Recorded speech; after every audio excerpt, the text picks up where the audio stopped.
With plenty of board games already under his belt, Reiner Knizia has turned his hands at producing a simpler puzzle game for the App Store. Yoku-Gami is the result of this collaboration with developer Meritum Soft, and you'll need to put your math hats on to make headway in this puzzler.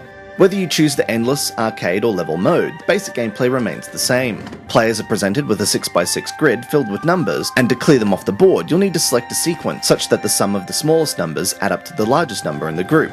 For example, selecting 1164 is valid because 1 plus 1 plus 4 equals 6. The order of their selection is irrelevant, however, much like a 3-match style of game, you'll need to become proficient in foreseeing the results of your actions, as removing the numbers from the board can make it easier, or more often harder, to make subsequent matches. Small but significant differences in the 3 available modes gives Yoku-Gami a decent amount of replay value, and players will need to master new strategies to overcome the challenges of each one. Endless constantly refills the level after each match, acting as a casual entry-level mode. Arcade will only add new numbers after an entire row or column is cleared, potentially leaving blocks stranded for extended periods of time. And lastly, Level requires you to clear out as many numbers as possible, subtracting lives once no moves are left over, and refreshing the entire board until you have no lives left.